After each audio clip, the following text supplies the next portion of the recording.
بسم اللہ الرحمن الرحیم۔ السلام علیکم۔ زندگی بہت مختصر ہے اور ظاہر ہے یہ کچھ ڈیز ہیں، کچھ مہینے ہیں، کچھ سال ہیں،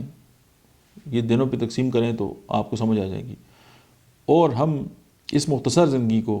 چونکہ جو زندگی لکھی جا چکی ہے، نہ آپ اس کو ایک دن اوپر کر سکتے ہیں نہ نیچے کر سکتے ہیں، تو ظاہر ہے جو چیز کاؤنٹنگ میں آ جائے وہ مختصر ہی ہوتی ہے، چاہے وہ 50,000 سال ہی کیوں نہ۔ تو یہ مختصر جو زندگی ہے، اس میں اگر ہم زیادہ سے زیادہ جو ہے وہ اپنے فائدے کے لیے اور دوسروں کے فائدے کے لیے کام کریں اور کھل کے جو ہے وہ زندگی گزاریں، جئیں، مطلب زندگی گزارنے کی بات نہیں ہو رہی، جینے کی بات ہو رہی۔ تو جیتے آپ اس وقت ہیں جب آپ دوسروں کے لیے بھی اچھا سوچتے ہیں اور اپنے لیے بھی اچھا سوچتے ہیں، اور آپ سے دوسروں کو بھی فائدہ ہوتا ہے اور اپنے آپ کو بھی جو ہے وہ بینیفٹ ہوتا ہے، اور آپ جو ہے وہ ایک معاشرے کے اندر جو ہے ایک بہترین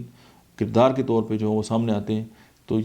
پھر یہ کمال کی زندگی اور پھر یہ مختصر زندگی بھی جو ہے وہ نہ صرف یہ کہ آپ کی اس دنیا کے لیے بھی بہتر ہے بلکہ اگلی لائف جو ہے اس کے لیے بھی بہتر ہے۔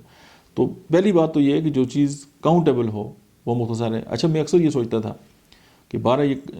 حدیث پاک کا مفہوم بھی ہے کہ آپ موت کو کثرت سے یاد کریں۔ تو میں سوچتا تھا یار موت کو اگر ہم کثرت سے یاد کریں گے تو ہم تو ڈپریشن میں چلے جائیں گے، ہم پریشان ہوں گے۔